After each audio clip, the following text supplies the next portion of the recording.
Bien, chers collègues, désolé de ces 5 minutes de retard. On organise ce matin en commission, sous la proposition de notre rapporteur spécial pour l'émission Investir pour la France de 2030 et Plan de relance, M. Carlos Martins Bilango, 2 auditions concernant le projet de convention susceptible de lier ArcelorMittal au secrétariat général pour l'investissement concernant le projet de décarbonation du site de production de Dunkerque. Il s'agit en effet d'un cas d'investissement déterminant pour le développement de la production sidérurgique décarbonée sur notre territoire et d'un enjeu en termes d'aide publique significatif. La convention initiale prévoyait que l'investissement devait être enclenché avant la fin de l'année 2024. Un premier avenant avait permis de reporter de 6 mois cette échéance. J'ai cru comprendre qu'un nouveau report de 6 mois permet de conserver provisoirement la faculté que la convention soit effectivement appliquée d'ici la fin de l'année 2025. D'autre part, avec le rapporteur général Charles de Courson et la présidente de la commission des affaires économiques Aurélie Trouvé, nous avons eu l'occasion il y a peu d'aller à Bercy pour étudier un peu plus attentivement le dossier. Et ça ne vous étonnera pas donc que dans nos questions, nous ayons des questions qui y font référence. Monsieur Alain Legris de la Salle, vous êtes le président d'ArcelorMittal France. Je vous remercie de votre présence. Nous vous écoutons. Monsieur le Président. Alors, hop, oui, comme ça, c'est bon. Voilà. Monsieur le Président, Monsieur le rapporteur général, Mesdames, Messieurs les députés, merci de nous donner l'occasion d'échanger avec vous sur l'état d'avancement du projet de décarbonation du site d'ArcelorMittal à Dunkerque. Je suis accompagné aujourd'hui par Monsieur Stéphane Delpérou, directeur des affaires publiques d'ArcelorMittal France. En guise d'introduction, je présenterai la situation d'ArcelorMittal en France, puis j'aborderai la question du site de Dunkerque et enfin l'état d'avancement du plan de décarbonation. Permettez-moi de vous dire pour commencer que la France est centrale pour ArcelorMittal. ArcelorMittal est en effet un acteur industriel majeur dans notre pays. J'ajoute que la France est et surtout restera un pays clé pour notre groupe. ArcelorMittal compte 15 400 salariés en France, qui représentent 25% des effectifs européens du groupe.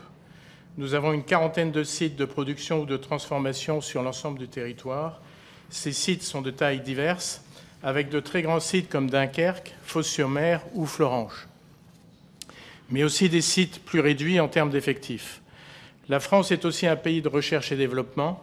Pour ArcelorMittal, nous avons en France 850 chercheurs, soit la moitié des chercheurs du groupe en France. Les 3/4 de notre production d'acier sont livrés à des clients hors de France, majoritairement en Europe. ArcelorMittal a toujours beaucoup investi en France. Entre 2019 et 2023, nous avons investi en France 1,7 milliard d'euros, sachant que ce chiffre ne prend pas en compte nos grands projets de décarbonation à venir. Nous investissons en France en moyenne 300 à 350 millions d'euros chaque année hors décarbonation. Cela représente en moyenne 25% des investissements européens réalisés par notre groupe. Nous faisons heureusement partie d'un groupe international qui supporte d'une manière très claire l'Europe et la France au travers des investissements réalisés et en cours. Je tiens également à souligner que nous sommes un groupe mondial.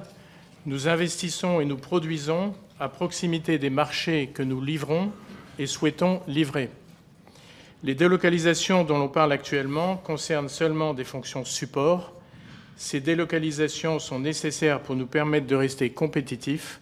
Elles ne concernent en aucun cas les fonctions industrielles. Si l'on s'attarde maintenant sur Dunkerque et ses filiales, le niveau d'investissement entre 2019 et 2025 s'élève à 1,5 milliard d'euros. Nous accélérons depuis 3 ans nos investissements avec notamment notre nouvelle usine de tôle électrique pour un montant supérieur à 500 millions d'euros, la rénovation en cours des hauts fourneaux 4 et de la série pour 254 millions d'euros. Au sujet de la maintenance qui a beaucoup fait parler, je tiens à préciser que les montants consacrés à la maintenance sur Dunkerque et ses filiales sur ces 5 dernières années, à l'exception de l'année 2020 et l'année du Covid, sont restés stables à hauteur de 250 millions d'euros par an. Ce sont les coûts hors main-d'œuvre, soit les OPEX et CAPEX. ArcelorMittal France n'a donc pas réduit ses investissements en maintenance, alors que la demande d'acier et la production d'ArcelorMittal France baissaient dans le même temps de 20%. Depuis 2019, ce sont 1,5 milliard d'euros qui ont été consacrés à la maintenance pour un résultat opérationnel sur la même période de 500 millions d'euros. Pour ce qui est du plan de réorganisation sur Dunkerque, notre plan prévoit la suppression de 608 postes en réaffectant en réalité 378 emplois, ce qui ne veut pas dire 378 licenciements secs. Le processus avec les partenaires sociaux a démarré le 2 juin et suit normalement son cours. Nous avons lancé diverses initiatives pour prendre en compte le maintien et le développement des compétences, avec notamment un accord de reclassement anticipé et un espace formation-conseil avec des experts externes spécialisés dans l'accompagnement professionnel. J'aimerais vous parler à ce stade des projets de décarbonation qui représentent l'avenir pour nos sites de Dunkerque. ArcelorMittal France a prévu de réaliser un projet de DRP et 2 fours électriques sur notre site de Dunkerque.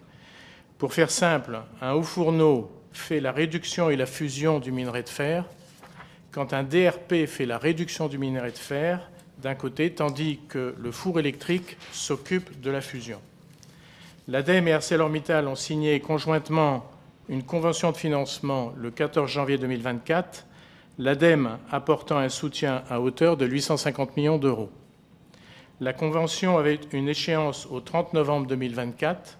Cette échéance a été d'abord prolongée jusqu'au 29 juin 2025, puis au 31 décembre 2025.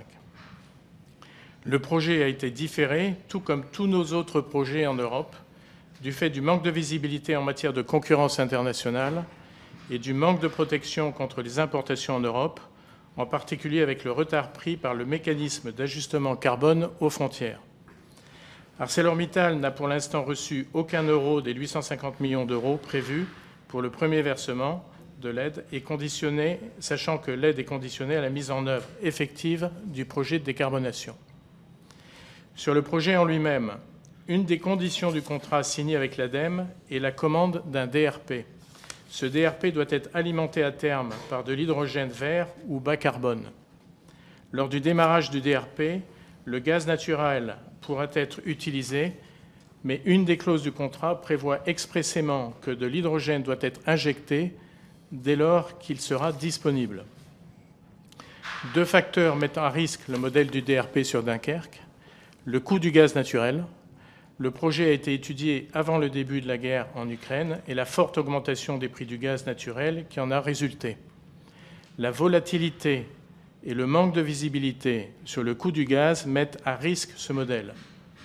Aujourd'hui, en termes de prix de revient, une bobine d'acier produite à partir d'une filière au fourneau en payant les coûts de CO2 est équivalente au coût d'une bobine produite par une filière DRP alimentée par du gaz. Il n'y a donc pas de modèle économique qui justifie à ce jour le passage au DRP du fait du coût élevé du gaz. L'hydrogène, le prix de l'hydrogène produit à partir d'électrolyse de l'eau dépend à 70% du prix de l'électricité. Le prix cible pour que de l'hydrogène permette la production d'un DRP à un coût compétitif est de 2 € le kilo en hydrogène, quand les offres actuelles sont de l'ordre de 7 € le kilo. Pour atteindre 2 € le kilo, vous devez avoir un prix de l'électricité à 25 € le mégawatt. Cela vous donne une idée du challenge que nous avons devant nous. Tout ceci montre que la solution de DRP en Europe prendra plus de temps que prévu et qu'elle sera fonction du coût du gaz naturel et de l'électricité. Cela veut donc dire que notre projet sur Dunkerque est simplement mis en suspens. La décarbonation se fera donc par étapes et d'une manière progressive à travers nos sites européens. Nous avons annoncé le 15 mai notre intention d'investir 1,2 milliard d'euros avec un premier four électrique sur Dunkerque. Cela reste à confirmer après l'été en fonction des décisions qui seront prises par la Commission européenne pour protéger efficacement le marché européen. La décarbonation de nos phases à chaud passe notamment par les fours électriques en remplacement des hauts fourneaux. Le fait que le DRP soit décalé ou éventuellement annulé ne veut pas dire que la décarbonation ne se fera pas. Le minerai de fer pré-réduit pourrait être produit là où les conditions énergétiques sont favorables, nous permettant d'être compétitifs. Le niveau de décarbonation globale restera le même. Le DRP fait partie de la chaîne de valeur, mais le modèle pour l'Europe reste à définir et à confirmer. Donc pour résumer, nous croyons toujours dans la décarbonation. Elle fait partie de nos axes stratégiques. Les investissements se feront d'une manière progressive. Maintenant, et pour terminer, pour ce qui est de la souveraineté nationale et des délocalisations, l'Europe a besoin d'une industrie forte et compétitive. Nous sommes dans une phase de transition et de rupture technologique pour gérer notre décarbonation. Ne pas protéger l'Europe durant cette période, ne pas protéger l'Europe des surcapacités mondiales, c'est ignorer la réalité à laquelle nous devons faire face. Nous attendons, comme vous le savez, des décisions cruciales de la Commission européenne. Je ne vous cache pas que nous sommes extrêmement inquiets, car sans mesures concrètes, efficaces et rapides, nous ne serons pas en mesure de lancer nos plans de décarbonation. ArcelorMittal en France n'est pas un groupe français ayant ses filiales à l'étranger. La France est une filiale d'un groupe mondial ayant une stratégie mondiale. Nous sommes présents pratiquement sur tous les continents. Nos sites français sont intégrés dans une organisation européenne, présente dans la majorité des pays européens, au travers d'une organisation optimisée pour pouvoir servir nos clients européens. Comme je viens de vous le dire, nous produisons là où nous devons livrer nos clients. L'Europe représente 55% des livraisons du groupe. Elle est donc essentielle. Nos sites en Europe et en France sont compétitifs de par leur portefeuille de produits, lesquels sont en général des spécialités. Nous sommes dans du haut de gamme. Nous fournissons à nos clients, au départ de nos sites français, des solutions acier et pas seulement des tonnes d'acier. La délocalisation, donc, n'est pas à l'ordre du jour. Nous espérons pouvoir obtenir des réponses concrètes de la part de la Commission européenne. Dès lors que les décisions européennes répondent aux challenges auxquels nous sommes confrontés, l'acier en Europe et donc en France a un avenir. Il est encore une fois urgent que l'Europe décide maintenant et concrétise le plan acier par des mesures concrètes et efficaces pour protéger le marché européen. Nous tenons maintenant à votre disposition pour répondre à vos questions. Merci, Monsieur le Président. J'ai plusieurs questions. Alors, c'est une audition importante parce que, à mon avis, elle va être très suivie. Pourquoi ? Parce qu'elle arrive dans un contexte assez inquiétant pour l'industrie française. Pour la première fois de la Ve République, l'industrie est baissée, même d'ailleurs, on peut dire depuis la Libération, l'industrie est passée en dessous de 10% du PIB. Et pour ma part, je pense que s'il n'y a plus de sidérurgie en France, il n'y aura plus d'industrie. Voilà l'enjeu. Et j'ai bien entendu que dans votre réponse, vous parliez de manière permanente de la question de l'Europe. Moi, je pense d'abord à la question de la souveraineté française sur la question de l'industrie. Et donc, vous comprendrez que mes questions se tournent sur ce qui va se passer en France et non pas éventuellement d'implantation sidérurgique ailleurs en Europe qui pourrait, du coup, régler la question de notre souveraineté. Je ne le vois pas comme ça et ça va être un peu le sens de mes questions. Ma première question porte sur le décalage entre les aides publiques et les suppressions de postes chez ArcelorMittal. Le mercredi 23 avril 2025, votre groupe a annoncé la suppression de 600 postes en France sur 7 sites différents. Pourtant, le groupe ArcelorMittal a reçu, alors c'est à la louche, vous conviendra, c'est plus ou moins 10%, mais c'est à peu près un ordre de grandeur, environ 800 millions, je ne parle pas des 850 millions liés au plan décarbonation, d'aides publiques depuis 2020. Alors ces chiffres sont issus des documents internes du ministère de l'économie que j'ai pu consulter à Bercy, je ne les détaillerai pas parce que le secret des affaires m'y engage à ne pas le faire, plus évidemment toutes les aides diverses et variées au niveau du groupe à travers CICE, Crédit Impôt Recherche, exonération, etc. Ma question, donc première question, sera simple. Comment expliquez-vous avoir bénéficié d'un tel montant d'aide publique et licencié malgré tout, enfin en tout cas supprimé 600 postes ? Ma deuxième question porte plus précisément sur le sujet central de notre audition. Dans un communiqué de presse du 15 mai 2025, vous annoncez, je cite, « l'intention du groupe ArcelorMittal d'investir dans un premier four électrique sur son site de Dunkerque pour un montant d'environ 1,2 milliard d'euros. » Cette déclaration présente pour moi deux problèmes. D'abord, elle ne mentionne que la partie four électrique, qui est la partie aval de production, mais elle ne mentionne pas la partie unité de réduction ou DRP, qui est la partie amont de la production. Or, le fait de ne développer que la partie aval sans la partie amont revient pour moi à avouer que la production d'acier français dépendra d'un intrant, le DRI, produit à l'étranger, ce qui est à la fois un problème pour notre souveraineté et pour les garanties écologiques de production du DRI. Et vous avez compris que, pour ma part, je ne serais pas satisfait d'une solution qui serait l'idée que c'est produit dans un autre pays européen pour arriver en France. J'estime que là-dessus, on doit être là aussi souverain. Donc, est-ce que vous êtes en mesure de me confirmer aujourd'hui devant notre commission que le projet de décarbonation du site ArcelorMittal de Dunkerque couvrira les deux parties de la production, amont et aval, réduction et four? Cette question est importante. Pourquoi? Parce que, de ce que je comprends des règles européennes et des aides et autres, il faut que le site soit décarboné en 2030 pour que, quelque part, il y ait une rentabilité suffisante. Il faut, d'après les services eux-mêmes de Bercy, 4 ans, en réalité, pour arriver à, entre le lancement du projet et le site lui-même, il faut 4 ans. Bon. Ce qui veut dire que si l'an prochain, ces 2 fours et ce qui l'alimente n'est pas lancé, on peut raisonnablement penser qu'en 2030, il n'y aura pas cette réalisation. Donc ça veut dire que là, il y a eu 6 mois prolongés par rapport à la signature du contrat. Ça veut dire qu'il faut absolument qu'il soit conclu avant la fin de l'année. Donc je voudrais avoir, de votre point de vue, quelle est la part raisonnable de signature de ce contrat. J'ai compris que vous la mettiez en condition par rapport à des réglementations européennes, notamment en termes de protection, mais aussi de prix de l'électricité. Est-ce que vous pouvez nous confirmer tout ça et nous dire quelles sont les chances raisonnables que ce soit mis en place?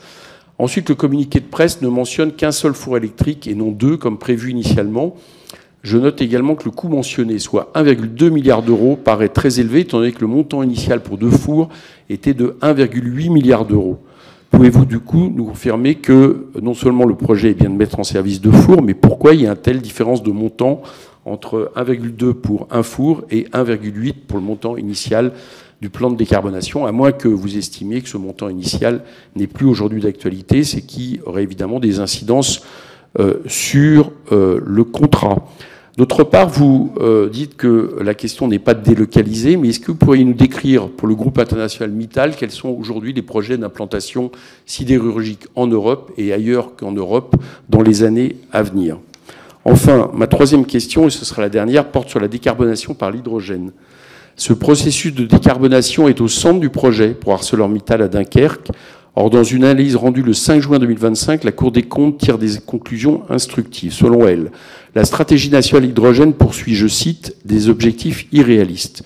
La Cour précise, je la cite toujours, que le coût global des dispositifs de soutien en faveur de l'hydrogène s'établirait plutôt entre 9,6 milliards d'euros et 13 milliards d'euros au lieu des 7 prévus sur la période 2020-2030. Elle alerte en plus de cela sur un surcoût possible entre 3,5 milliards d'euros par an et 8,6 milliards d'euros par an entre 2024 et 2050. Ma question est donc simple. Pensez-vous que la décarbonation par l'hydrogène est possible actuellement? Monsieur le Président, je vous passe la parole. Merci, Monsieur le Président. Donc, je vais commencer sur les aides et les 600 suppressions de postes. Les 600 suppressions de postes sont liées à la nécessité de rester compétitif. Nous sommes dans une situation depuis 2 ans de pertes importantes en termes d'exploitation sur nos sites en France. Et dans la situation actuelle où nous devons engager des investissements excessivement importants, on ne peut pas laisser dériver nos sites en termes de résultats. Et donc, il y a eu nécessité de lancer un plan de productivité, et ce qui explique le plan de réorganisation de Dunkerque et de ses filiales. Donc, il n'y a pas de lien direct. J'ai eu l'occasion d'expliquer au travers de diverses auditions et commissions les aides et le support reçu par ArcelorMittal, mais il n'y a pas de lien direct. Sur le projet en lui-même, entre l'amont et l'aval, à aujourd'hui, comme j'ai eu l'occasion de l'expliquer dans mon introduction, il n'y a pas de business model ou de modèle économique qui soutienne l'investissement dans le DRP. Tant que nous n'avons pas en Europe une solution pour soutenir l'industrie lourde Au niveau des coûts de l'énergie, je pense notamment au gaz, l'hydrogène, j'y reviendrai après, le modèle du DRP ne tient pas. Donc, nous n'avons jamais dit que nous annulions le DRP, nous le mettons en attente en espérant avoir une visibilité qui puisse nous permettre de lancer des investissements en ayant une rentabilité et un business model, si je puis dire, qui tiennent la route. À aujourd'hui, donc, notre intention est toujours de confirmer le premier four électrique avant la fin de l'année. Notre objectif est de le confirmer après l'été, dès que la Commission européenne aura confirmé les mesures liées au plan d'acier. Comme j'ai eu l'occasion de le dire, nous sommes excessivement inquiets parce que nous voyons que ça prend du temps, ça ne vient pas. Donc, inquiétude. Mais il n'y a aucune raison pour que, concrètement, le premier four électrique ne soit pas confirmé. En interne, nous sommes en bonne voie. Les conditions, notamment notre contrat d'électricité avec EDF, est en phase de finalisation. Donc je ne vois pas de ce côté-là de problème à court terme et qui pourrait gêner la concrétisation de la première phase. Sur le montant de 1,2 milliard, donc, lorsqu'on a annoncé le plan en 2024 de 1 DRP et 2 EF, on a annoncé 1,8 milliard. Quand on a mis à jour plus tard, progressivement, le plan, parce qu'on a continué à travailler durant toute l'année 2024, le plan et la mise à jour s'est élevé à 2,3 milliards. Quand on lance un premier EAF, on reconstruit à l'intérieur de Dunkerque une nouvelle usine. Une usine dans l'usine. Et nous avons automatiquement des coûts qui sont astronomiques, des coûts de structure pour adapter le site actuel de Dunkerque pour pouvoir recevoir le premier EAF. C'est ce qui explique que pour le premier EAF, le coût total de 1,2 est excessivement élevé parce que vous avez tout autour l'adaptation du site pour pouvoir recevoir le premier EAF. Donc des coûts de structure, de logistique, que nous n'aurons pas dans le cadre du deuxième EF. Un EF, en moyenne, c'est entre 700 et 800 millions d'euros. Donc, dans le cadre du projet et du premier EF de Dunkerque, il y a en plus du coût propre au premier four électrique, des coûts de structure qui sont astronomiques et qui expliquent ce 1,2 milliard. Pour ce qui est de la stratégie d'ArcelorMittal et d'implantation de nouveaux sites dans le monde, nous sommes un groupe présent pratiquement sur tous les continents. Nous avons une stratégie qui est très claire, qui est de dire nous investissons dans les marchés à forte croissance, donc l'Amérique latine, l'Inde, ou les marchés à forte valeur ajoutée comme les États-Unis. Et la stratégie pour l'Europe, c'est de réussir et de faire et de réaliser notre décarbonation. Donc, il y a effectivement des projets de croissance hors Europe. L'Europe, c'est la décarbonation. Quand vous prenez les résultats du groupe, vous pouvez voir qu'à peu près 30% des investissements sur les 3 dernières années au niveau du groupe restent et sont en Europe. Et dans ces 30% et dans la part d'Europe, vous avez 25% sur la France. Ça n'a pas bougé durant les 3 dernières années. Donc nous sommes relativement, par rapport à une stratégie qui est claire, stable dans la répartition des dépenses. Sur l'hydrogène, alors, comme je l'ai expliqué dans mon propos introductif, à aujourd'hui, il n'y a pas du fait du coût de l'électricité, il n'y a pas de modèle économique qui puisse supporter à brève échéance des cas concrets de développement de l'hydrogène dans l'industrie en France. Donc je pense que l'industrie en France a besoin de success story ou de cas d'école qui soient à lancer pour démontrer concrètement que l'hydrogène peut marcher et peut réussir en France. Il faut prendre au niveau des grandes industries 1 ou 2 exemples, travailler sur 1 ou 2 exemples et faire en sorte de démontrer que concrètement, industriellement, il y a beaucoup de cas concrets qui démontrent que ça peut marcher. Le problème de l'hydrogène, c'est le modèle économique. Donc il faut travailler sur un ou deux cas industriels concrets pour démontrer que ça peut marcher avant de développer plus en avant le modèle. Excusez-moi, Monsieur le Président, juste que je comprenne bien sur la question centrale. On est d'accord que sur le premier, un four électrique, dont vous avez dit vous-même que le coût du coup était très élevé par rapport à une solution à deux tours, vous pensez que ça peut s'enclencher d'ici la fin de l'année, mais vous êtes inquiet, donc c'est pas certain. Et sur le deuxième, c'est-à-dire le projet global, donc, qui est lié au contrat de décarbonation qui vous lie avec l'État, vous dites que pour l'instant, il n'y a pas de modèle économique. Mais du coup, quel est pour vous, on va dire de manière raisonnable, les chances que ce contrat soit finalement signé à temps pour qu'en 2030, il y ait un projet qui aboutisse? Est-ce que vous pensez qu'il y a encore des chances? Quelle est votre analyse là-dessus? Nous avons toujours dit que l'Europe doit se doter d'outils et de mesures pour protéger son marché. Le plan acier, en avril, qui a été décidé en mars, donne une structure qui est très très bien faite et qui couvre l'ensemble des sujets. Donc en avril, nous avons réagi en disant que nous sommes très optimistes, le plan est positif, il reste à être traduit en mesures claires et précises. Aujourd'hui, on voit que ça prend du temps, beaucoup trop de temps, d'où notre inquiétude. Nous avons dit qu'une fois que l'Europe mettra en place et donnera la clarification des mesures liées au plan acier, à ce moment-là, ArcelorMittal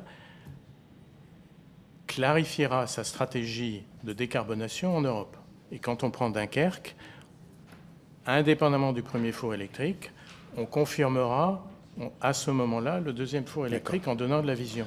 Donc aujourd'hui, à partir du moment où on pense quand même que la Commission européenne va décider, il n'y a pas de raison vue d'aujourd'hui et on espère que dans les mois à venir, on puisse confirmer ce premier four électrique. La confirmation du deuxième four électrique viendra dans la foulée. D'accord, donc ça dépendra de la décision européenne et ça sera lié à la décision européenne. S'il n'y a pas de cette décision européenne, il n'y aura pas ce contrat de décarbonation, de ce que je comprends de ce que vous dites. Hein. On ne peut pas lancer en Europe de plans et d'investissements qui sont des investissements colossaux sans avoir une visibilité sur les conditions de marché dans lesquelles on va opérer. D'accord. Et vous niez pas l'idée qu'il faut à peu près 4 ans entre le lancement du projet et sa réalisation? C'est les chiffres que j'avais. C'est tout à fait exact et on l'intègre dans nos plans industriels. Ok, merci beaucoup. Donc le premier four électrique à Dunkerque doit arriver d'ici fin 2028, début 2029. D'accord, merci. Monsieur le rapporteur spécial, Carlos Martin Bilongo, je vous passe la parole.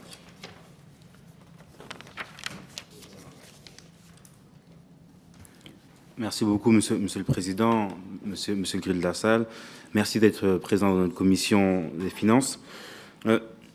Cette audition elle s'inscrit dans une vision globale où l'ensemble des commissaires aux finances sont très regardants des aides publiques aux entreprises qui nous coûtent très cher. Un récent rapport du Sénat donne comme chiffre annuel un montant énorme de 211 milliards d'euros juste pour l'année 2023. Et chaque année, du coup, nous sommes amenés à tabler, à discuter.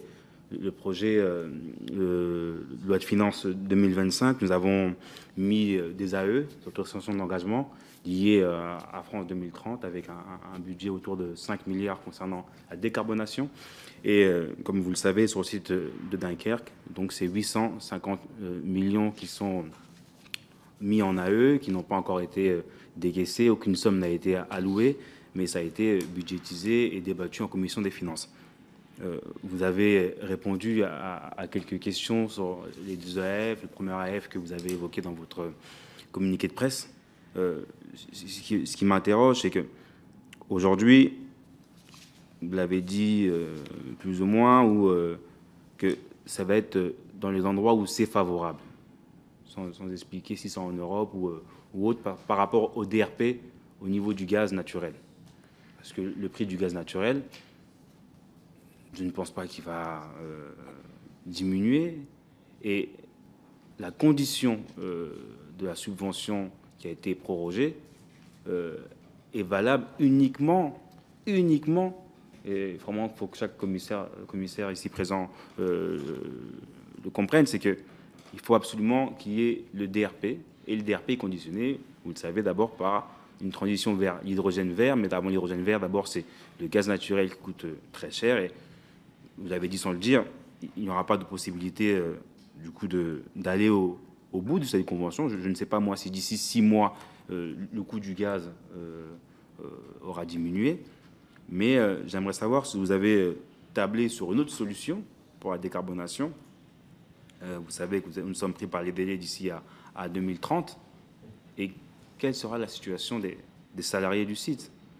Vous avez évoqué que vous avez investi depuis 5 ans sur le site. Voilà, le site, ça fait plus de 60 ans qu'il n'y a pas eu d'investissement sur les équipements. J'ai pu discuter avec l'ensemble des syndicats.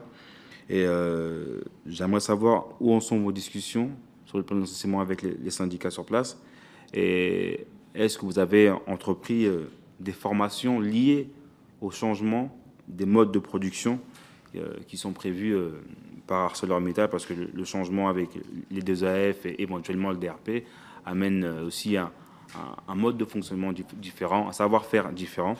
Et c'est aussi les questions qui sont importantes pour nous. Mais en tout cas, sur la convention qui est prorogée du coup jusqu'au 31 décembre 2025, avez-vous prévu d'autres schémas pour pouvoir investir, décarboner? Et juste sur la phrase où vous évoquez où c'est favorable, est-ce que vous parlez de l'Inde ou du Brésil? Monsieur le Président.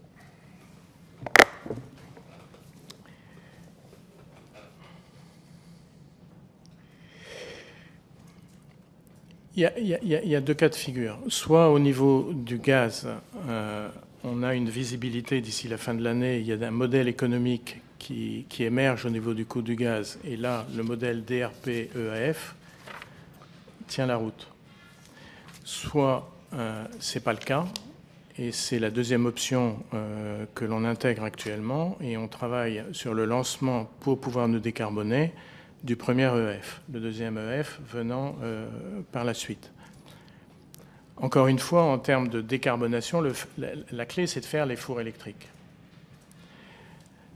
Donc, la deuxième option sur laquelle on travaille actuellement, c'est le financement à partir du moment où on ne ferait pas le DRP, comment on finance le premier four électrique.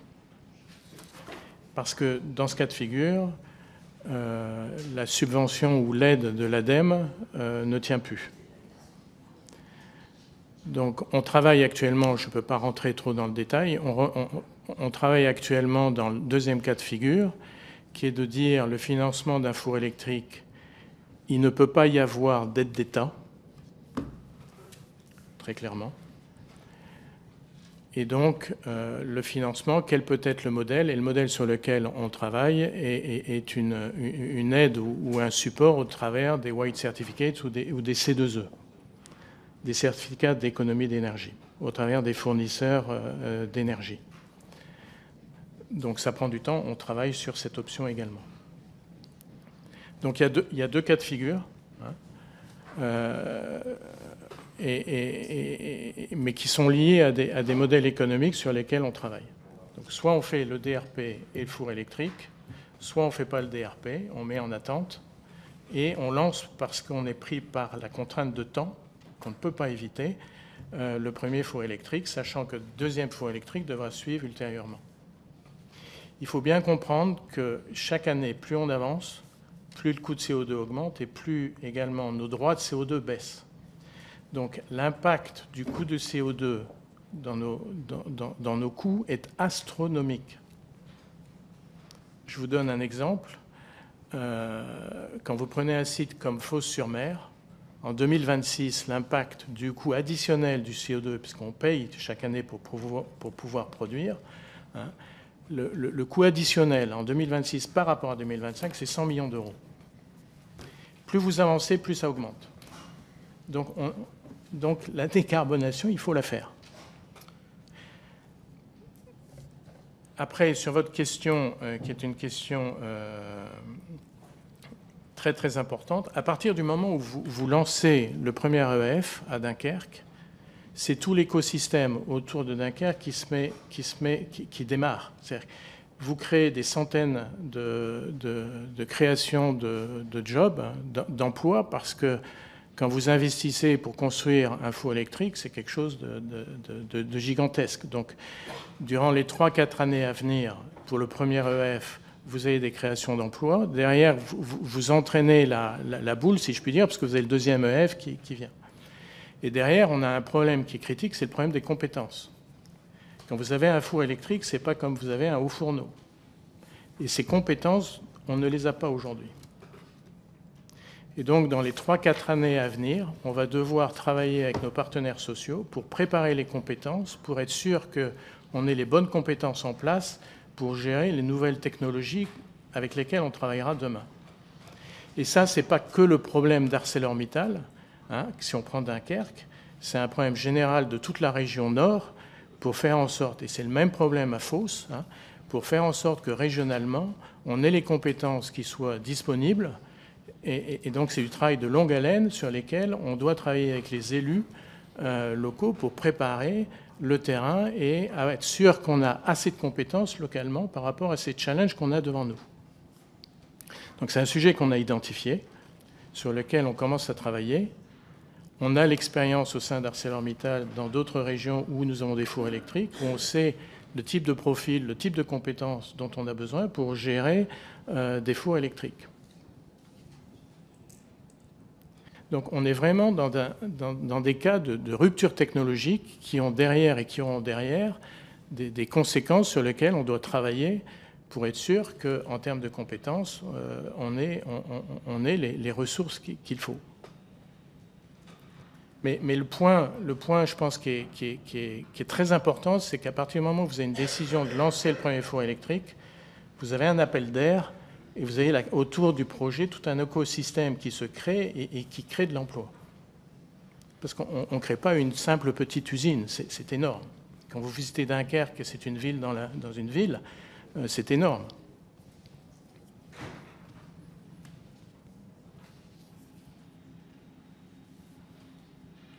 Merci. On y était il n'y a pas longtemps, donc on peut... Et sur les quoi? Sur les... Vous pouvez me répéter la... Attends, excusez-moi, monsieur. Sur le plan de licenciement. Sur le plan de licenciement. Exactement. Oui, pardon. Sur le plan de licenciement, on a démarré officiellement la démarche le 2 juin. C'est un processus qui va prendre 4-5 mois. Les réunions s'échelonnent et sont très, très régulières. Il y a pour le moment, donc on suit ça semaine après semaine, il y a pour le moment le dialogue est en place. Les discussions et les échanges au niveau de chaque établissement ont commencé. Et donc il est beaucoup trop tôt pour pouvoir vous donner une analyse des impacts détaillés. C'est en train de discuter. Mais c'est un processus qui va être long et qui se terminera fin d'année. Bien, le rapporteur général prendra ça en route, donc on va passer au groupe. Emmanuel Foucard pour le Rassemblement national. Merci, Monsieur le Président. Monsieur le Président, tout d'abord une petite précision. Je suis député des Bouches-du-Rhône, la 13e circonscription, donc Fos-sur-Mer fait partie de ma circonscription. ArcelorMittal est un acteur industriel central en France, notamment par l'importance de son site de Dunkerque. La question aujourd'hui n'est plus seulement sur celle de la décarbonation, mais celle de savoir comment la France peut à nouveau produire de l'acier de manière compétitive, durable et souveraine. La compétitivité de la filière sidérurgique repose sur 3 leviers essentiels: un accès fiable à une énergie abondante et abordable, des capacités d'investissement à long terme et une protection face à la concurrence déloyale, en particulier celle de l'acier chinois très carboné et massivement subventionné. Vous avez évoqué une possible avancée sur le front énergétique via un accord avec EDF. Vous avez également annoncé de nouveaux investissements, mais dans le même temps, des plans sociaux sont engagés et rien ne garantit aujourd'hui que la production d'acier primaire restera durablement implantée sur le sol français. Mes questions sont simples. Quelles sont, selon vous, les conditions concrètes pour restaurer la compétitivité de la production d'acier en France, et notamment celle des sites de Dunkerque et Fos-sur-Mer? Quel rôle joue le coût de l'électricité dans vos décisions industrielles et où en sont les discussions avec EDF ou les pouvoirs publics? Enfin, quelles garanties pouvez-vous donner sur le maintien d'une production d'acier stratégique en France et sur l'utilisation effective des aides publiques pour renforcer notre autonomie industrielle, pas pour accompagner des fermetures ou des restructurations? Produire de l'acier en France, c'est possible, mais cela suppose une vision industrielle claire, un cadre énergétique stable et une volonté partagée de résister au dumping mondial. Et j'ajouterai une petite aparté sur ce que vous avez dit concernant la production de DRI par hydrogène. Vous cherchiez un modèle économique. La société Gravity est en train de s'installer à Fos-sur-Mer et qui va produire ce DRI par ce procédé. Je vous remercie. Monsieur le Président.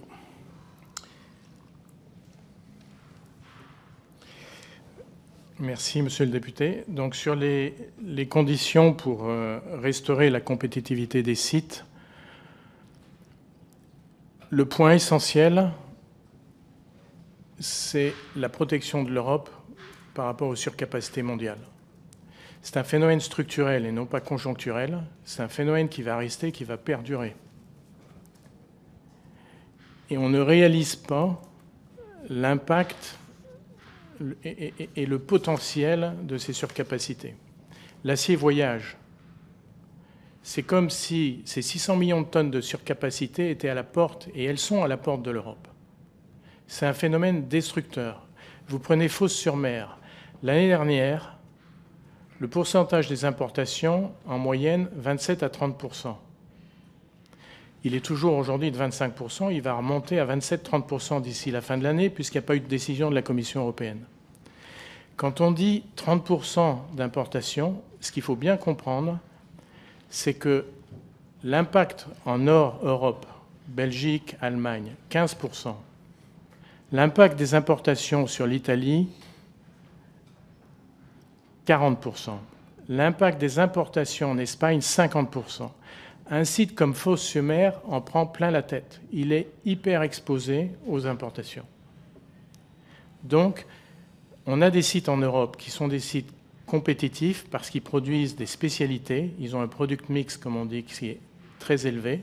Il y a un savoir-faire, il y a des spécialités. Mais il faut protéger le marché européen des importations qui sont destructrices.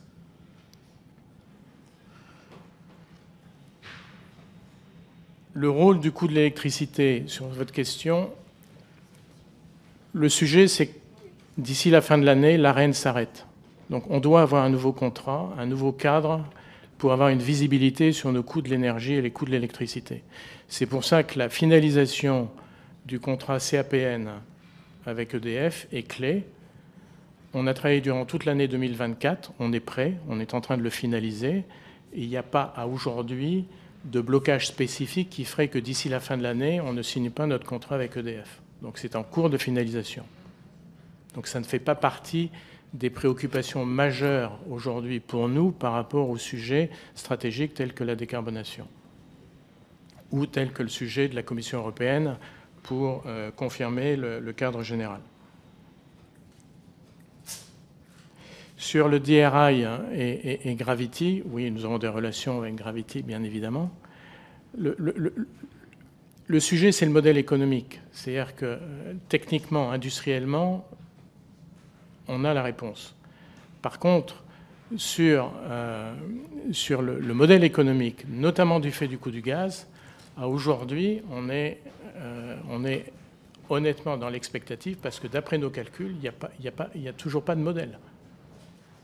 Donc, il y a des initiatives en Europe, en France, de modèles. Il y a plusieurs modèles comme Gravity qui ont démarré, qui sont en développement.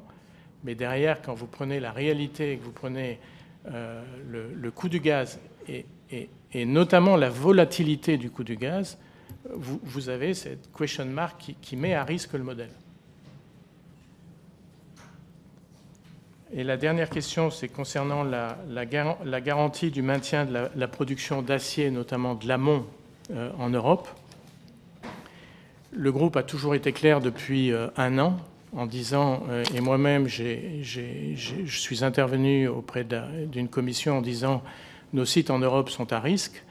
Tant que nous n'avons pas les conditions de la part de la Commission européenne liées au plan acier pour protéger la sidérurgie en France et donc en Europe, nous sommes à risque. Il faut que la Commission réponde pour qu'on ait de la visibilité et pour qu'on croit toujours, bien évidemment, en un futur dans nos sites et dans nos amont en Europe, comme nous l'avons dit. Mais il faut que la Commission européenne traduise le plan acier en actes. Et ça, c'est beaucoup trop long. Ça fait 1 an qu'on réagit, ça fait 1 an qu'on alerte, tout le monde comprend le problème, la compréhension est là, mais les décisions, ça fait 1 an, ça fait 1 an. Merci. La France Insoumise, Aurélien Lecoq. Merci, Monsieur le Président Legris. À Dunkerque, vous avez déjà annoncé 295 postes supprimés sur les 636 que vous aviez choisi de liquider. Tout le monde le sait ici, vous l'avez dit, si d'ici 2030, le site n'est pas décarboné, alors il fermera et ce sera une boucherie sociale. Sauf que vous avez déjà refusé d'appliquer le contrat signé avec l'État et que vous venez d'annuler un plan de décarbonation en Allemagne. Mes questions sont les suivantes, je vous demande d'y répondre. Hier, Andrea Malsen, responsable du dialogue social, a démissionné de ses fonctions. Pourquoi ? Son départ fait suite à celui du directeur industriel en juillet 2024 et du directeur général d'ArcelorMittal France en février 2025. Comment expliquez-vous ces départs ?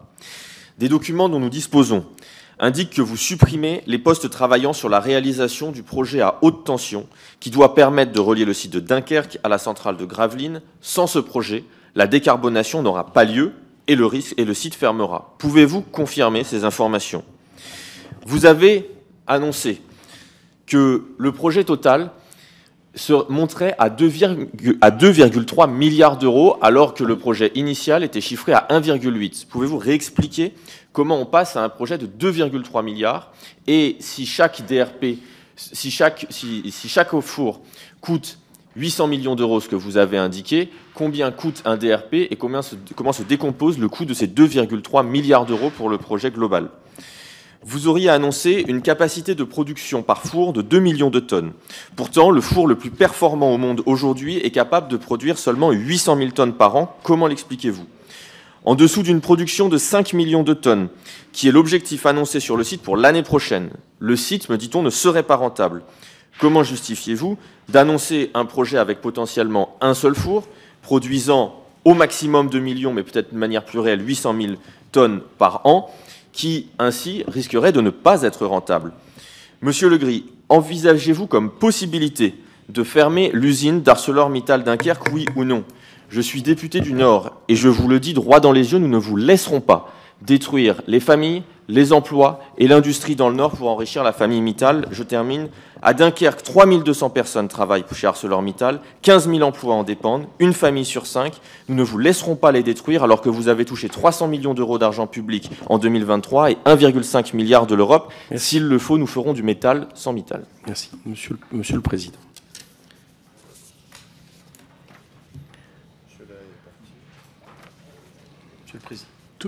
Tous les matins, quand je me lève, tous les dirigeants d'ArcelorMittal sont là. On est là pour défendre notre industrie. On n'a jamais dit ou laissé penser, c'est complètement aberrant, excusez-moi, de penser que demain on puisse fermer Dunkerque. Non, mais sérieusement. Attendez, s'il vous plaît. Donc, on est là pour défendre notre industrie. On ne rebondit pas comme ça, donc allez-y. On est là pour défendre notre industrie et faire en sorte qu'on puisse développer une industrie qui soit compétitive en France. Voilà. Il y a des risques, il y a des challenges. On en discute, on les met sur la table et on demande à l'Europe de protéger les marchés européens pour qu'on puisse réussir notre transition vers la décarbonation. Nous avons des sites en France qui sont performants, qui sont spécifiques par rapport à tout ce qui se fait par ailleurs en Europe. Je vous précise, prenez le site de Dunkerque et ses satellites, vous n'avez nulle part ailleurs en Europe le même modèle. Regardez la création de valeur des sites derrière Dunkerque, vous n'avez nulle part ailleurs en Europe ce modèle. Donc de pouvoir penser que demain on puisse en arriver à ce que vous dites, je vois, non, c'est même pas imaginable. Sur le projet de haute tension, j'ai déjà eu l'occasion d'avoir la question en commission. Il n'y a pas de suppression de postes liés au projet de haute tension, puisque ces postes n'existent pas actuellement. Je vous ferai suivre la réponse détaillée que j'ai eu l'occasion de donner à un député précédemment. Sur le projet de 2,3 ou de 1,8, quand vous faites un projet de cette taille, il est normal que quand vous travaillez sur des modèles d'engineering, les coûts évoluent en règle générale à la hausse. Et comme j'ai eu l'occasion de vous le dire, on ne part pas, dans le cadre d'une construction, sur ce qu'on appelle un greenfield, où vous n'avez rien d'existant. Vous construisez sur un terrain plat, une usine comme on a pu le faire sur d'autres continents. Vous êtes dans le cadre où vous avez une usine qui est quand même très très complexe à Dunkerque, et on ne reconstruit pas aussi facilement que ça à Dunkerque. Fos est différent, puisque la disposition de Fos est différente et permet de développer des projets d'une façon différente. Donc c'est très complexe. Il y a des coûts, comme j'ai expliqué auparavant. Et donc, en moyenne, par référence, c'est ce que je vous dis, vous avez en moyenne 800 millions par four électrique. Et donc, un DRP, je n'ai pas en tête le coût exact d'un DRP. C'est combien? C'est le même ordre de grandeur, en moyenne. Sur la rentabilité du four, donc, là où on en est aujourd'hui, quand on démarre avec un premier four électrique, vous lancez le four électrique et vous avez derrière un haut fourneau qui tourne. Vous avez toujours le site qui tourne à 4-5 millions de tonnes par an, parce que vous devez avoir un minimum en termes de volume pour absorber tous vos coûts pour rester compétitif. Donc le modèle est rentable tel qu'il a été fait, et c'est un modèle qui est évolutif et qui tient en compte également le deuxième four électrique. Un four électrique aujourd'hui, je vous le confirme, c'est 2 millions de tonnes, c'est pas 800 000 tonnes. Les fours électriques tels qu'on les imagine, c'est 2 millions de tonnes.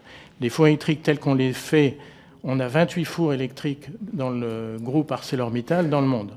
Donc on a quand même une certaine expérience, et nous sommes producteurs de DRI à hauteur de 10 millions de tonnes par an. Donc on a une certaine expérience de ces sujets-là.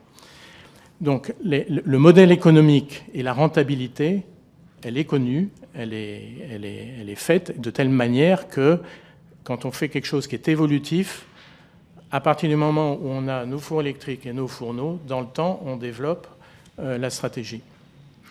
Donc le plan s'étalera jusqu'en 2035 à peu près pour arriver à avoir une décarbonation complète. Alors c'est vrai qu'on a un problème et de risque après 2030 du fait du coût et de l'impact du CO2 sur nos coûts, comme je l'expliquais tout à l'heure.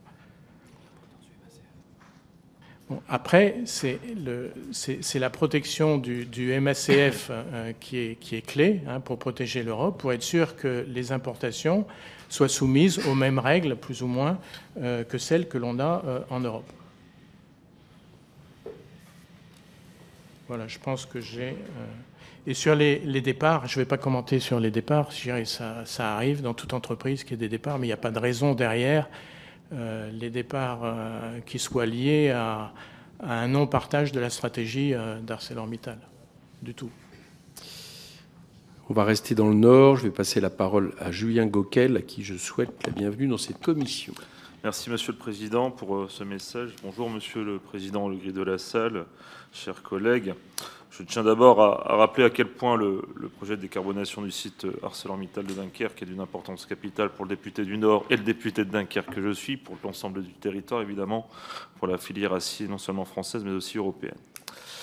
Vous le savez, il s'agit non seulement de l'un des sites stratégiques les plus importants d'Europe, mais aussi d'un pilier industriel qui fait vivre des milliers de familles, irrigue tout un tissu de sous-traitants également et incarne l'avenir de notre réindustrialisation verte. Je salue aussi les sous-traitants parce qu'on en parle peu dans nos échanges, même si nous avons échangé un certain nombre de fois. Je tiens aussi à parler des sous-traitants. C'est une opportunité historique que ce projet de décarbonation, à la fois pour concilier l'emploi, la souveraineté industrielle et la transition écologique, mais l'ambition ne suffit pas, Monsieur le Président, il faut d'abord et désormais de la clarté. J'ai bien entendu un ensemble de réponses qui ont déjà été faites, vous vous doutez bien, mais la question qui est la première, pour moi, où en est la convention entre Arcelor et le SGPI, tout d'abord? Quand sera-t-elle signée? Quel est le calendrier prévisionnel pour lancer les appels d'offres et débuter les travaux? L'État et le groupe ArcelorMittal doivent, à notre sens et à mon sens, s'engager sur un calendrier transparent à la hauteur de l'urgence. Et donc la confirmation est très attendue d'après les mots que vous venez de nous donner. Nous avons également besoin de précisions sur le contenu technique du projet, c'est-à-dire l'électrification du haut fourneau, l'unité de réduction directe du minerai, les fours électriques à arc, le recours aux énergies renouvelables pour alimenter ces nouveaux équipements. Pouvez-vous nous indiquer les choix technologiques qui ont été retenus, les grandes étapes opérationnelles et leur mise en œuvre dans le temps? Enfin, qu'attendez-vous concrètement pour lancer le chantier? Vous avez évoqué tout à l'heure les mesures du plan acier. Avez-vous des nouvelles, puisque vous nous dites qu'effectivement ça ne se traduit pas en actes? Néanmoins, où en sommes-nous aujourd'hui dans ce processus? Quels sont aujourd'hui les attendus? Est-ce que vous avez vous-même une vision? Est-ce que cela pourrait confirmer septembre, ou même là, avant la fin de l'année, le projet de décarbonation? Quels sont en tout cas les leviers aujourd'hui qui sont susceptibles de faire bouger les choses le plus rapidement possible, qu'elles soient politiques ou qu'elles soient aussi dans les échanges que vous avez avec l'Europe? Quelles sont les garanties que vous attendez à la fois sur le mécanisme de quotas d'importation adapté à la réalité du marché, l'accélération du MACF et des protections plus fermes contre le dumping social et environnemental? Je me permets de terminer, Monsieur le Président, puisque j'ai déjà alerté le vice-président de la Commission européenne, Stéphane Séjourné, sur l'urgence de mettre en place l'ensemble de ces mesures. J'entends que votre entreprise a un besoin d'un contexte économique plus favorable et d'un cadre européen plus protecteur, mais nous avons de notre côté besoin de savoir clairement quelles sont les conditions précises qui permettront ou non d'engager des investissements dès la rentrée. Je vous remercie. Merci, Monsieur le Président. Merci, Monsieur le député. Je pense que j'ai répondu à pas mal de points jusqu'à maintenant. Le calendrier, hein, c'est toujours le même par rapport à ce que l'on a dit. On est toujours avec un objectif de pouvoir annoncer après l'été. Mais compte tenu du fait que l'Europe met du temps à confirmer les points que nous attendons, notamment sur les safeguards et sur le MACF, je vous dirais aujourd'hui, avant la fin de l'année, quoi. Sachant qu'on est aussi pris par le temps et que donc la décision ou la confirmation de l'intention telle qu'on l'a annoncé doit arriver dans les mois à venir. Alors, je n'ai pas de date précise. C'est en discussion d'une façon très très régulière chez ArcelorMittal. On avance. Le choix technologique et toutes ces questions-là, je ne peux pas vous répondre en détail aujourd'hui. Il faudrait faire une session spécifique pour l'expliquer aux élus. Mais ça viendra, je dirais, durant le quatrième trimestre. Pour ce qu'on attend aujourd'hui, je dirais, la France est très très active. Hein. Vous avez vu récemment les déclarations du ministre Ferracci, que je remercie d'ailleurs, et j'en profite. La France est très très active auprès de la Commission européenne pour mettre et pour faire pression, hein, pour accélérer les décisions. Ce qu'on attend, c'est une clarification de la Commission. Je vais vous donner un exemple. Dans le plan acier, il y a une partie sur les exportations. J'ai eu l'occasion jusqu'à maintenant d'expliquer qu'on ne pouvait plus exporter au travers de nos grands sites comme Dunkerque et Fos, hein, puisque nos concurrents asiatiques ne payent pas le CO2, nous le payons. Donc nous sommes absolument non compétitifs à l'exportation.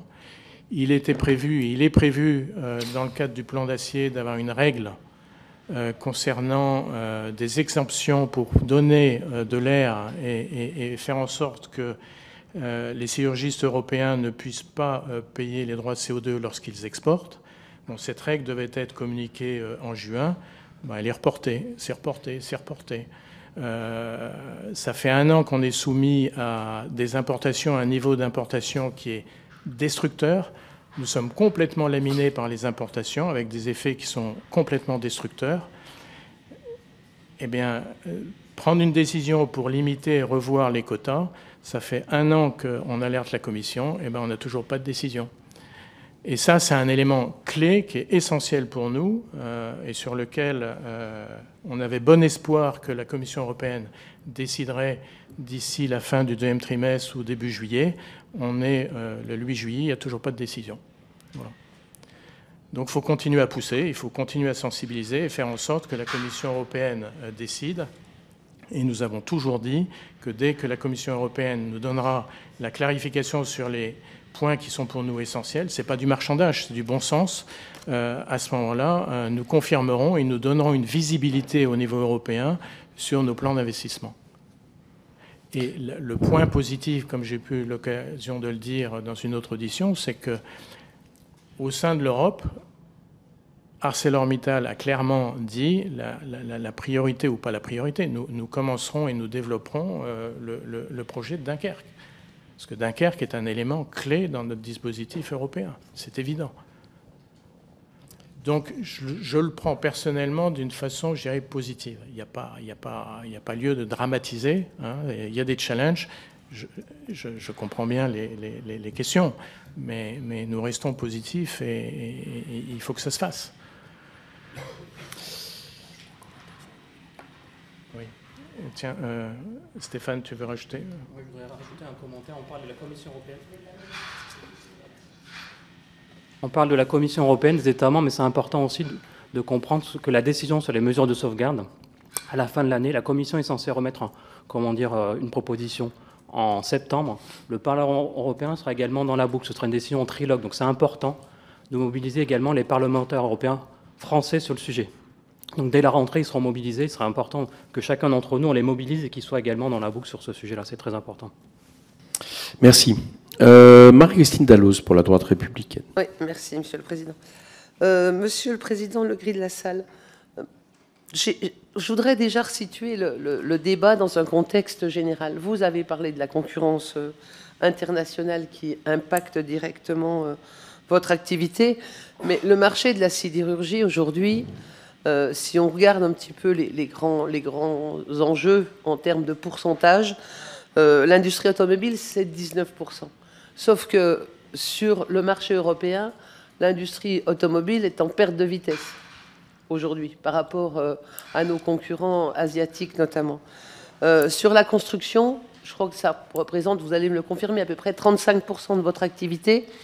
Mais là aussi, sur la construction, on a des sujets aujourd'hui, puisque que ce soit en France ou au niveau européen, c'est un marché qui est plutôt en berne, qui n'est pas en expansion. Donc il y a aussi un contexte, je crois qu'il faut resituer ce débat-là dans un contexte large du marché de la sidérurgie. Ça, c'était ma première question pour que vous puissiez confirmer. Deuxièmement, vous avez beaucoup... Enfin, moi, il y a un sujet qui m'interpelle, c'est l'évolution du prix de l'hydrogène vert. Vous en avez parlé. À 7 €, c'est pas possible d'envisager quelque chose. Quelles sont les perspectives en matière d'évolution et de maîtrise de cette consommation? Parce que ça, j'imagine aussi que ça a un impact très important sur votre projet final, et on peut le comprendre.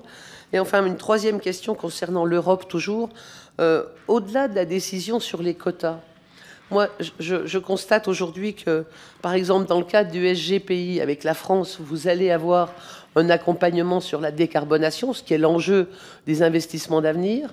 Est-ce que l'Europe, je sais que l'Europe intervient dans certains dossiers en matière de... Alors, c'est plutôt du prêt, c'est pas du cash apporté en fonds de fonds. Quelle est la perspective au niveau européen de l'accompagnement sur la décarbonation? Voilà, très simplement. Merci. Merci, Madame la députée. Je vais commencer par votre dernière question. Dans le plan acier, il y a une partie sur qu'on appelle le funding. C'est-à-dire qu'on n'a pas en Europe aujourd'hui de règles claires sur comment supporter au niveau européen, dans chaque pays européen, les plans de décarbonation au niveau de l'industrie lourde.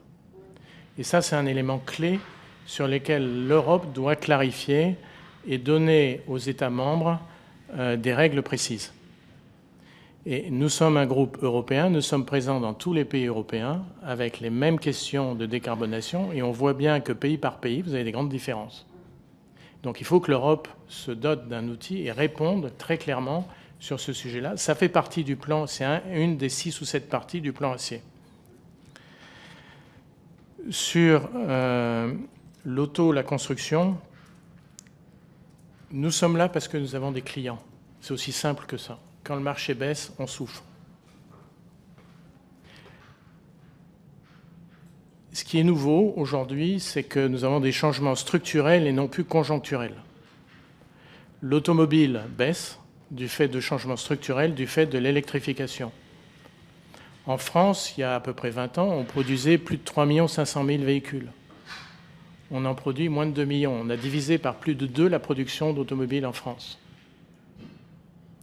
L'automobile en Europe représente à peu près 13 millions de tonnes en produits plats, quand la consommation apparente de produits plats est d'à peu près de 76. Donc on retrouve le pourcentage que vous citez.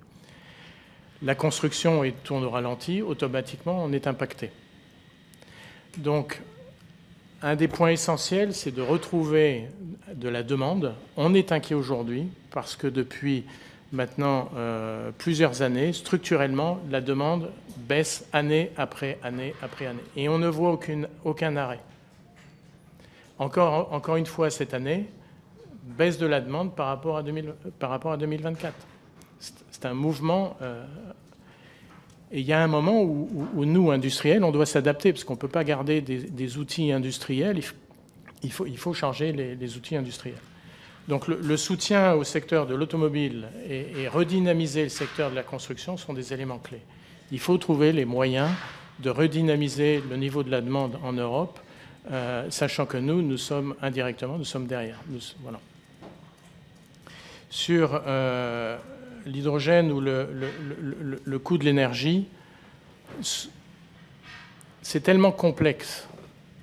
C'est tellement complexe comme sujet quand on prend l'hydrogène que je ne vois pas d'autre solution telle que je le disais tout à l'heure, de faire des cas d'école, de travailler concrètement de prendre une ou deux ou trois industries, de faire un cas d'école pour démontrer qu'on a la capacité en France de développer un modèle qui puisse marcher. Le sujet de l'hydrogène au niveau de la sidérurgie, c'est un sujet qui est clé. On le voit avec l'exemple de Gravity à Fos. Il y a d'autres exemples en Europe. Il faut le prendre en prenant des exemples et en transformant ces exemples en success story. Parce que c'est très très complexe. L'amplitude du challenge est énorme. Quand on dit les calculs qu'on a fait en interne pour réussir un modèle économique, c'est du 25 € du mégawatt, ça donne l'ampleur du challenge. Mais c'est pour ça aussi que les États-Unis et la Chine sont en train de prendre de vitesse l'Europe. Quand on prend les coûts de l'énergie, que ce soit le gaz ou l'électricité, qu'on compare à horizon, non pas d'après nos datas, mais d'après les datas des sociétés de consulting, à horizon 2030, vous avez un ratio de 1 à 2, et vous voyez que, et nous sommes producteurs également aux États-Unis, on voit bien le challenge et la perte de vitesse à laquelle on va être exposé de plus en plus en Europe si on ne crée pas ces exemples. La Chine, les États-Unis. Il faut faire des cas d'exemple et démontrer qu'en Europe, on a la capacité de développer des modèles qui puissent marcher. Et l'hydrogène dans l'acier est un des sujets sur lesquels il faut travailler. Au lieu de dire c'est pas possible parce qu'il y a trop... Non, prenons un exemple, faisons en sorte que techniquement et économiquement, on puisse démontrer la viabilité et quelles sont les conditions, et après de voir avec l'Europe et le gouvernement français comment on peut faire en sorte que ça puisse marcher. Sinon, ça mettra 10-20 ans. Et dans 10-20 ans, les Américains ou les Chinois, ils seront loin devant. Donc c'est un vrai sujet. Merci. Emmanuel Mandon pour les démocrates. Merci, Monsieur le Président. Monsieur le Président, nous nous félicitons tous des efforts entrepris pour inciter à la décarbonation des activités industrielles. Nous sommes convaincus de l'extrême importance de cet objectif sur le plan environnemental, mais pas que. Et la décarbonation de la sidérurgie est à cet égard pour nous une priorité dans la priorité, en commençant bien sûr par Dunkerque. Cela a été bien rappelé ce matin. Mais il y a aussi d'autres sites, notamment des filiales. Je suis l'élu député de la Loire d'une terre industrielle avec le site industriel de Châteauneuf. Vous avez affirmé d'emblée, Monsieur le Président, la France est centrale pour ArcelorMittal. La France est un pays clé pour votre groupe. Mais la suite de votre développement nous alerte. Je le dis. S'agissant du plan de productivité que vous avez lancé, les sites européens étant, je vous cite, à risque. Un modèle économique menacé par la conjoncture, vous venez encore de le préciser, la baisse de la demande. Nous prenons note aussi de vos arbitrages, des arbitrages du groupe en termes d'investissement dans le monde. Nous savons aussi que la désindustrialisation est le résultat d'une logique de sous-investissement. Or, le temps est plus que contraint par rapport à l'échéance 2030. Le plan acier européen est positif, avez-vous affirmé, mais vous êtes en attente d'une clarification de votre groupe, clarification suspendue directement aux futures décisions européennes. Nous comprenons que vous attendez des soutiens publics très significatifs pour financer les fours électriques. Tout cela, donc, nous comprenons les enjeux et ces choix d'avenir qui permettront d'emporter une véritable rupture technologique. Cette ambition n'a de sens que si l'activité est potentiellement décarbonée est destinée à perdurer. La France peut faire valoir des atouts, vous venez encore de le dire, à s'appuyer sur l'énergie nucléaire et les perspectives offertes par l'hydrogène. Mais j'en arrive à mes questions. Le passage à l'acier décarboné, vous l'avez dit, et l'orientation de la production vers des aciers plus haut de gamme permettront-ils d'assurer cette pérennité? Quelle pourrait être votre stratégie commerciale pour valoriser ces produits? Avec une interrogation, les clients finaux seront-ils prêts à suivre en payant un supplément de prix à la décarbonation? Par ailleurs, les productions françaises d'acier spécialisé français sont donc réputées pour leur exceptionnelle qualité. Elles assurent, malgré des coûts de production élevés, des débouchés garantis sur le marché international, le maintien du savoir-faire unique et l'emploi hautement qualifié. Voilà, je vous remercie pour vos précisions. Merci, monsieur le député, pour votre question. Un des points très importants aujourd'hui sur la décarbonation, c'est que, vu d'aujourd'hui, nos clients ne sont pas prêts à payer le moindre premium pour avoir de l'acier décarboné. Parce que nos clients, vous prenez l'automobile ou la construction ou quel que soit le secteur, sont tous pris dans la même spirale compétitivité, productivité. Et donc, c'est un sujet sur lequel on travaille bien évidemment, mais ce n'est pas un sujet uniquement, c'est un sujet ensemble de la filière, c'est-à-dire sidérurgie plus automobile. Comment peut-on faire ensemble en sorte que l'ensemble d'une filière puisse passer à de l'acier divers, décarboné? Donc c'est quelque chose qui prendra du temps, mais la réponse, elle passe par une approche sectorielle, et ça c'est le point essentiel. Après, sur les sites français, et je vais répondre à votre question en prenant le cas d'Industil, qui est un fleuron au sein, qui est une de nos usines qui fait des tôles très très épaisses. Elle ne fabrique que des spécialités pour le nucléaire, pour l'armement, la fourniture et la construction des sous-marins nucléaires. Donc on est dans une stratégie où on développe de plus en plus la spécialisation de nos sites, parce que c'est une réponse à la compétitivité. Vous prenez des sites comme Florange. Ce sont des sites qui ont bénéficié et qui bénéficient de toute la recherche et développement sur les aciers pour l'automobile et sur les fonctions pour l'automobile. Donc, quand on prend le portefeuille d'activité d'ArcelorMittal en France, une grosse partie de notre production est basée sur des aciers de spécialité par type de marché. Donc on a une approche très très sectorielle en essayant de nous différencier par rapport à nos concurrents. Et c'est ce que je disais dans l'introduction, on ne vend pas des tonnes, on vend des solutions acier par type de marché. Alors, on le retrouve dans l'éolien, on le retrouve dans la construction navale, on le retrouve dans l'automobile, on le retrouve dans l'électroménager, dans tous les marchés que l'on sert. Merci. François Jolivet pour le groupe Horizon. Merci, Monsieur le Président. Bonjour, Monsieur le Président. Merci d'avoir rappelé au commissaire que nous sommes, que l'acier voyage et qu'il y a 600 millions de tonnes d'excédents dans le monde et que vous devez faire face à cette concurrence. Et merci d'avoir redit votre attachement à la France et à l'Europe. Moi, je suis de l'avis du président de notre commission. Si on n'a plus d'acier en Europe, on n'aura plus d'industrie. Et votre présence ici est à la hauteur, en fait, de cette conviction, quels que soient les groupes politiques qui siègent. Alors, finalement, la grande difficulté, c'est ce qui se passe en fait dans les codires de tous les grands groupes internationaux d'entreprises. Où vais-je et que dois-je faire? Premier critère, la démographie du territoire où je m'implante. Deuxième critère, le prix de l'énergie. Troisième critère, le coût du travail. Avec quelque chose de vertueux, en plus en Europe, c'est que nous entrons dans un processus de décarbonation, mais peut-être à un tel prix que nous pourrions garder que de l'acier carboné si vous disparaissez, puisqu'il y a des excédents, et de très forts excédents. Et on est dans une confluence de pensées où on veut faire bien, et finalement, on ne fait peut-être pas si bien que ça. Et moi, j'aurais simplement 3 questions. La première question, c'est: avez-vous d'autres projets identiques aujourd'hui dans le monde que celui de Dunkerque?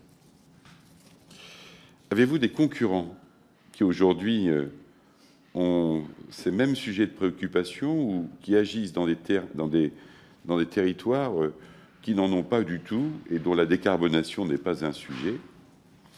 Deuxième question,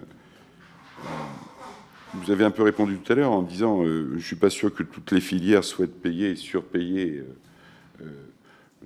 l'acier décarboné plus cher, puisque les groupes industriels, assembleurs ou fabricants sont aussi dans une compétition mondiale. Mais finalement, à votre avis, est-ce que ce ne serait pas tout simplement de faire une vraie taxe carbone pour tout ce qui rentre en Europe, parce qu'on essaye de réguler des trucs finalement qu'on ne parvient pas à faire? Et puis ma troisième question, c'est, vous avez dit la Chine, les États-Unis, les États-Unis, les États-Unis. On sait que ce ne sont pas les 2 plus grands exemples au monde de la décarbonation et du prendre soin, on va dire, de notre environnement. Je voudrais savoir si les pouvoirs publics, d'abord, si l'Union européenne devait prendre des décisions qui pourraient vous satisfaire, quelles seraient-elles? Et si la France devait porter un sujet, quel serait le sujet qui devrait être porté? Merci, Monsieur le Président. Merci, Monsieur le député. Donc, on a d'autres projets dans. Quand on prend par exemple les États-Unis, on a actuellement le développement d'une nouvelle usine qui est basée sur four électrique. Donc, quand vous investissez, vous partez sur du four électrique. Quand vous êtes en Inde, c'est différent parce que les Indiens développent sur base de hauts fourneaux. On travaille énormément sur des solutions de décarbonation ou d'amélioration au travers des hauts fourneaux. Il y a des techniques, il y a des solutions qui sont actuellement en cours de développement. Donc c'est un mix. Il n'y a pas aujourd'hui, quand vous prenez le groupe ArcelorMittal, d'exemple équivalent de Dunkerque. C'est ce que je faisais référence tout à l'heure. Dunkerque est spécifique par ses satellites. C'est-à-dire que c'est un gros site, il produit, et derrière, vous avez 7 sites qui transforment et qui valorisent la production dans des produits finis. Donc c'est un modèle qui est très spécifique. Mais d'une manière générale, les projets similaires sont en Europe, puisque l'Europe a pris et nous avons pris l'option de dire nous allons nous décarboner en Europe. Donc des projets similaires, on les retrouve partout en Europe, chez ArcelorMittal ou chez nos concurrents. Tous nos concurrents ont les mêmes contraintes et les mêmes objectifs qu'ArcelorMittal en Europe. Nous devons nous décarboner. Donc c'est un sujet commun à tous les sidérurgistes. Donc il y a des sidérurgistes qui sont plus en avance ou en retard. Suivant les pays, il y a des cas similaires, mais on retrouve toujours la même attente ou la même problématique. Manque de visibilité au niveau du contexte général pour pouvoir investir.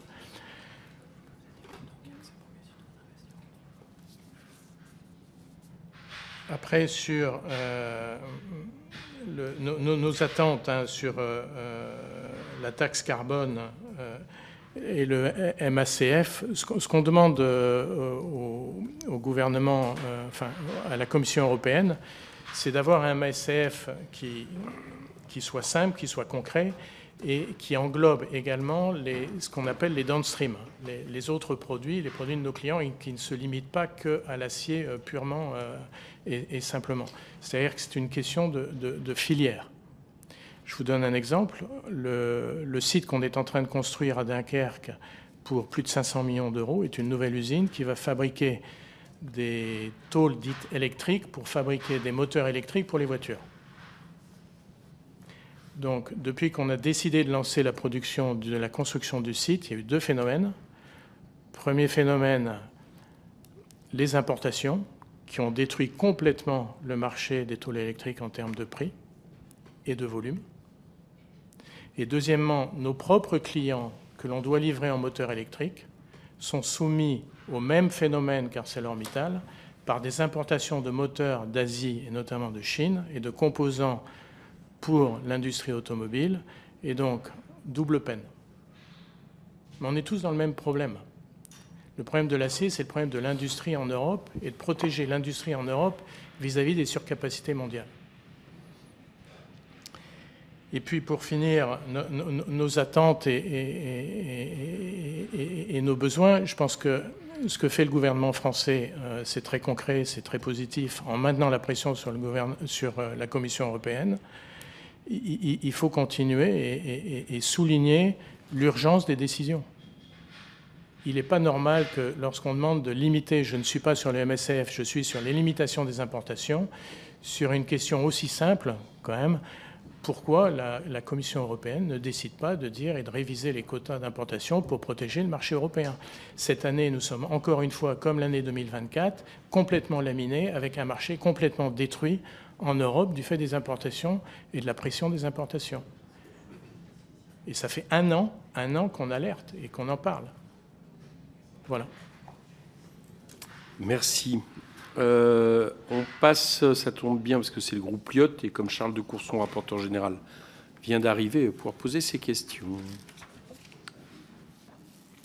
Monsieur le Président, la première question, c'est sur la question centrale de la position de l'Union européenne, tant sur les quotas, puisqu'on est à 30% d'importation d'acier essentiellement chinois, un peu singapourien, mais enfin surtout chinois.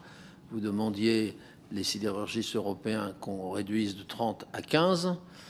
Vous nous aviez indiqué dans une audition antérieure que vous pensiez au moins avoir 5 ou 10% de réduction sur la part. Et puis sur la mise en œuvre extrêmement difficile du mécanisme d'ajustement aux frontières dont vous avez parlé. Donc est-ce que le temps qui s'allonge dans les prises de décision n'est pas lié à la difficulté technique de mise en œuvre du mécanisme d'ajustement aux frontières, y compris sur des produits incorporant beaucoup d'acier? Première question.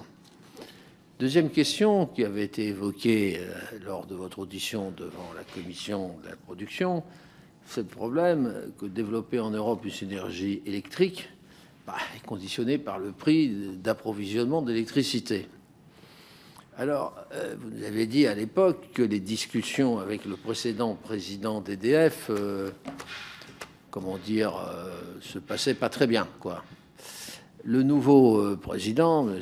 Fontana, que nous avons auditionné lors de son éventuelle nomination, nous a dit qu'il était favorable à des signatures de contrats d'approvisionnement de long terme à prix stabilisé, permettant de favoriser l'émergence et le développement d'une sidérurgie électrique. Alors, pouvez-vous nous dire, puisque vous n'étiez pas désespéré quant à la date de signature, parce que ça, c'est du franco-français. Voilà. Deuxième question. Peut-être que la question a été posée, cette troisième question. Quelles sont les perspectives d'avenir pour le site de Fos-sur-Mer et pour ses salariés, alors que vous aviez déjà investi de l'ordre de 735 millions, d'après votre déclaration, depuis la reprise, depuis 2014. Voilà. Et puis, la dernière question, qui est qu'après l'abandon de la convention avec l'ADEME, qui portait sur un investissement d'1,9 milliard à Dunkerque, et 850 millions d'aides, vous avez annoncé un investissement de groupe de 250 millions dans l'outil industriel cette année. Pourriez-vous nous dire un peu où est-ce que vous en êtes, puisque vous nous aviez laissé entendre que peut-être que vous relanceriez, mais un investissement plus réduit, et avec quelle négociation du point de vue des aides de l'État français via l'ADEME? Monsieur le Président. Merci, monsieur le député. Donc, sur la première question concernant les quotas et le MACF, vous avez raison de le souligner, c'est assez technique. Donc, ça prend du temps, c'est complexe, et on voit bien dans les retours de la Commission qu'il y a énormément de difficultés et également à aligner les pays européens par rapport à ce sujet-là. Par contre, sur les safeguards et sur les quotas, c'est très simple. Il n'y a pas de raison pourquoi ça met autant de temps sur les quotas. On peut comprendre sur le MACF, mais sur les quotas et sur les safeguards, non. Donc il y a quand même deux sujets bien différents, et c'est là où j'ai insisté, et je ne comprends pas pourquoi sur les safeguards et sur le régime des quotas, pourquoi une décision qui est nécessaire ne vient pas plus rapidement. Sur le développement de nos fours électriques et la signature avec EDF, donc, comme je l'ai souligné, durant toute l'année 2024, on a continué de travailler avec EDF sur les termes du contrat. Aujourd'hui, on est en état de finalisation du contrat et de la signature. Donc ça n'est pas un sujet de préoccupation. Dans les semaines ou dans les 2-3 mois ou dans les mois à venir, on sera, je dirais, au rendez-vous avec la signature du contrat long terme, qui est un CAPN.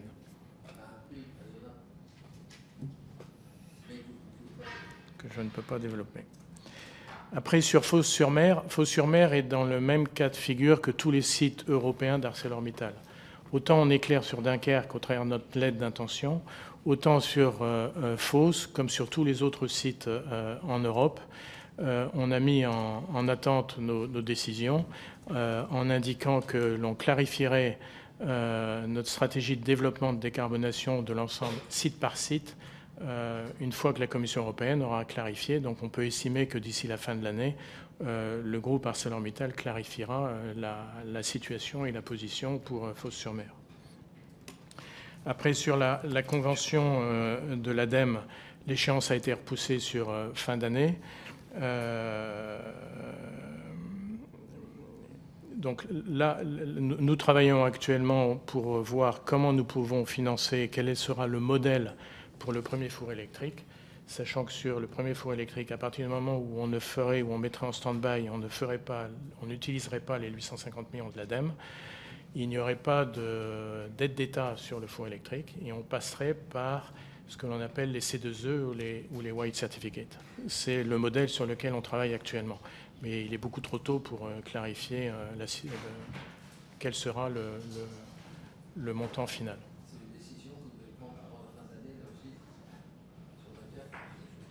C'est lié, puisque de toute façon, il faut qu'on confirme Dunkerque. Donc on est vraiment dans le cœur de l'action, on est en phase de finalisation. Désolé, c'était toi, Nicolas Sansu, donc il s'en va. Christian Baptiste, comme orateur supplémentaire pour 1 minute. Oui, Monsieur le Président, je ne sais pas si ma question sera redondante, mais vous avez dit que cette surcapacité est à nos portes. Il va peut-être atteindre encore les 27%. On entend très mal.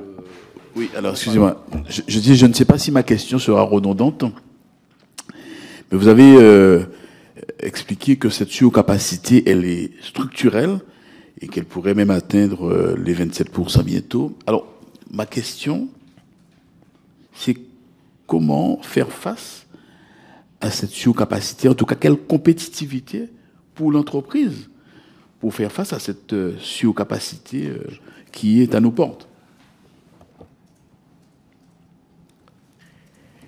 Les surcapacités mondiales, comme je l'ai dit, sont un phénomène structurel. L'Asie du Sud-Est continue d'investir dans les nouvelles capacités, à peu près 100 à 150 millions de tonnes. Dans ces surcapacités, quand on regarde point par point, on s'aperçoit que dans 80% des cas, dans le capital derrière, il y a des Chinois, des sociétés chinoises. Le deuxième sujet qui est en train d'émerger, c'est l'Inde. L'Inde avait une capacité de 150 millions de tonnes. Le plan acier de Modi, c'est d'aller vers 300 millions de tonnes à horizon 2030-2035. Et pour 2040-2045, Modi a annoncé récemment que le nouvel objectif, c'est 500 millions de tonnes. Donc ça, c'est pour leur marché domestique. Mais ça n'évitera pas que vous aurez un phénomène d'exportation. Donc les surcapacités mondiales, structurellement, dans les années à venir, vont rester et il faudra faire avec. Et donc la seule solution pour l'Europe, pour rester sur le long terme compétitif, c'est d'avoir des règles cohérentes et saines de protection du marché européen, basées sur 2 éléments. Limitation des importations. Nous ne sommes pas contre les importations, mais il faut limiter les importations à peu près 15% de la demande apparente, premier point. Et deuxièmement, quand l'Europe décide de se décarboner, on ne peut pas laisser rentrer des importations qui ne soient pas soumises aux mêmes règles de CO2 ou de coût de CO2 tels qu'on a en Europe. Et ça, c'est l'objectif notamment du MACF. Donc on demande à l'Europe de pouvoir et il faut protéger l'Europe. Ce n'est pas que, comme je l'ai dit, le problème de la sidérurgie. C'est un problème général de toute l'industrie. On le voit au travers de nos clients qui sont soumis au même phénomène que l'acier de par l'influence des surcapacités mondiales. Quel que soit le secteur où vous opérez, vous retrouvez ce phénomène. Il faut que l'Europe se protège, et rapidement. Et ça n'est pas qu'un sujet de la sidérurgie, c'est le sujet général de l'industrie en Europe et en France. Merci, Monsieur le Président. J'avais quelques questions supplémentaires à vous poser qui viennent suite un peu à l'audition. Et juste pour bien comprendre aussi peut-être certaines questions inquiètes de plusieurs députés ici, c'est que il y a eu dans le passé des promesses d'ArcelorMittal non tenues, y compris vis-à-vis du président de la République, que ce soit Gandrange ou Florange. Et à chaque fois, c'était aussi un peu sur les mêmes volontés d'intention, y compris d'ailleurs pour Florange, avec des plans ULCOS qui rappellent un peu les plans de décarbonation, malgré les problèmes de l'État. Donc vous comprendrez que on soit un peu insistant sur les réponses elles-mêmes. Donc je voulais vous poser des questions précises. D'abord, est-ce que vous pouvez me confirmer que le taux de rentabilité attendu par ArcelorMittal, grossièrement, est autour de 9% pour qu'un projet soit viable en termes de profit? La deuxième question, sur le projet Infour, avec un système d'aide, alors qui n'est pas d'aide de l'État, mais C2E. Est-ce que ce projet d'Infour dépend lui aussi des décisions prises au niveau européen, et notamment sur la question de la limitation des quotas? Et donc, du coup, puisque vous êtes accordé sur les 4 ans que j'avais mis sur la table et que vous avez confirmé qu'après 2030, pour des questions d'aide européenne sur la décarbonation, tout ça ne devenait plus rentable, est-ce que si c'est conditionné, est-ce que également ça veut dire que pour que ce soit possible, ça doit être ces plans limitation quota doivent être décidés d'ici la fin de l'année, ou est-ce que un seul four électrique ne dépend pas de ces décisions européennes? Du coup, la question aussi que je voulais vous poser, c'est que pour ArcelorMittal, pour le groupe, au fond, quelle est votre préférence aujourd'hui? Est-ce que c'est la solution un four avec des aides C2E, ou est-ce que ça reste la solution 2 fours et DRP avec les aides de l'État? Je voudrais avoir une réponse, j'allais dire, sincère de votre part sur, évidemment, en tenant compte des intérêts d'ArcelorMittal. Qu'est-ce que vous préférez? Vous avez évoqué FOSS et vous avez parlé là aussi, d'annonce d'ici la fin de l'année. Est-ce que ça veut dire que FOSS peut fermer? Voilà, c'est une question que je voudrais vous poser. Et enfin, j'ai évoqué tout à l'heure, pour moi, le caractère absolument indispensable de continuer à produire de l'acier dans ce pays. Est-ce que vous comprendriez que si ArcelorMittal, finalement, ne réalise aucun de ces projets parce que les conditions européennes pour votre groupe ne le permettraient pas, est-ce que vous pourriez comprendre que l'État français nationalise ArcelorMittal? Merci. Merci, Monsieur le Président. Alors, sur la rentabilité, il n'y a pas de règle précise parce qu'après, on ne peut pas comparer, je dirais, un projet comme la construction d'une unité ou d'une décarbonation d'un four électrique, je dirais. Mais il est évident que dans tout projet d'investissement où vous alliez, vous avez toujours un taux de rentabilité qui est recherché. Donc 9%, ça n'a rien d'anormal. C'est Bercy qui nous avait donné ce chiffre. Pardon? C'est Bercy qui nous avait donné à peu près ce chiffre-là. Comment?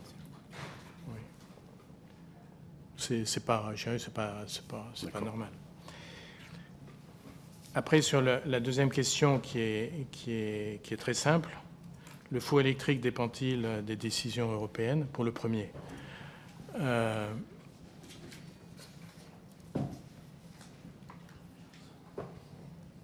on a toujours dit et on dit, pour pouvoir investir, il faut qu'il y ait un cadre. Donc il faut qu'il y ait la réponse de la Commission européenne. Donc si la Commission européenne ne répond pas et ne donne pas un cadre qui nous permette d'investir, je ne peux pas vous dire, et je vous mentirai, de vous dire on va le faire. Non, on ne le fera pas. C'est évident. Oui, mais on a toujours dit ça.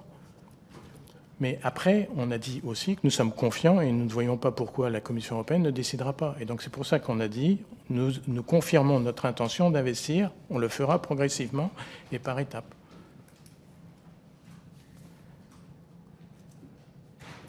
Après, sur la préférence d'ArcelorMittal entre un four, deux fours, on est dans une logique industrielle. Okay, le but, c'est le point final. Et quel est le modèle qu'on développe? Le modèle de Dunkerque, ce n'est pas un four électrique. Ça n'a jamais été un four électrique. Dunkerque est une très grosse unité. Vous ne faites pas tourner une unité avec un seul four électrique à 2 millions de tonnes. Ça n'a pas de sens. Donc on est dans une logique industrielle qu'on doit développer, où on dit ça va se faire par étapes. Il y aura une première étape avec un four électrique et un haut-fourneau, et après, on passera au deuxième four électrique. C'est une logique industrielle. Mais excusez-moi, je reprécise la question, parce que je m'excuse, mais c'est important. Vous venez de confirmer une chose importante. Vous me dites que c'était évident, que ce n'est pas nouveau. Je pense que c'est assez nouveau que ça soit dit comme ça. Un four électrique dépend des décisions européennes. Enfin, des décisions européennes. En tout cas, bon. Deux fours électriques et le DRP, théoriquement, dépendaient aussi de ça et liés à un contrat de décarbonation qui lance les choses en même temps. Là, vous me dites... le projet de Dunkerque, c'est lancer un four et évidemment après un deuxième four. Mais ce n'est pas tout à fait le contrat de décarbonation prévu par l'État. Donc moi, je parle bien entre le projet d'un four électrique lancé d'ici la fin de l'année, si les conditions européennes le permettent. Donc ça, je pense que ça, c'est quelque chose de relativement nouveau entendu de manière aussi nette. Mais, et la deuxième option, c'est-à-dire ce que prévoit le contrat de décarbonation qui vous lie avec l'ADEME et autres, est-ce que ça, si à la fin de l'année, l'Europe fait ce que vous attendez, est-ce que c'est cette solution que vous mettrez en place et que vous préférez? Réponse non. Comme je vous l'ai dit tout à l'heure, le sujet du DRP, c'est la problématique du coût du gaz. Donc ça n'est pas lié à la Commission européenne. D'accord. Et au sujet de l'hydrogène. Mais c'est essentiellement la problématique du modèle économique lié au coût du gaz. Donc les sujets sont différents. J'ai compris. Okay. Après, Fos peut-il fermer? Je dirais, on n'est pas, comme on en a parlé tout à l'heure sur Dunkerque, Fos fait partie du footprint, comme on dit, d'ArcelorMittal en Europe, tout comme nos autres sites européens. Donc on n'est pas aujourd'hui dans un scénario encore catastrophe où on dise on ferme tous nos sites amont. Et Fos, encore une fois, est un site qui est bien positionné en Europe par rapport au marché italien. Je rappelle que le marché italien, c'est 4 fois la consommation du marché français.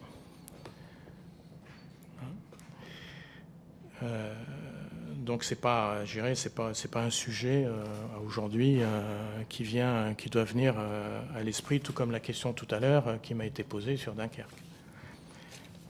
Après, sur la nationalisation, je comprends tout à fait qu'on puisse poser la question, bien évidemment. Moi, je ne vais pas commencer à répondre ou à donner ma position sur ce sujet-là. Je rappellerai quand même un point, parce que ça fait 40 ans que je suis dans l'acier. Le groupe a été nationalisé en 82, de 82 à 95. Avant de devenir Usinor et Arcelor dans les années 2000 et ArcelorMittal en 2006, et qu'au début de la nationalisation du temps de Usinor-Sacilor, en 82, vous aviez 92 000 personnes. À la fin de la nationalisation en 95, il en restait plus que 38 000. Donc n'allons pas penser que quand vous devez vous restructurer, du fait le marché vous pousse à vous adapter. La demande vous pousse à vous adapter. La nationalisation ne répondra pas et ne résoudra pas les problèmes de fond. Aujourd'hui, le problème de la sidérurgie en France, c'est un problème d'urgence, de décision. Après, je ne rentre pas dans le débat, mais je comprends tout à fait la question et la remarque, bien évidemment. Ok. Merci. On va s'arrêter là, parce qu'on passe à 11h à la suite, qui vous concerne aussi, puisque c'est SGPI. Merci d'avoir répondu aux questions, je pense, de manière assez précise.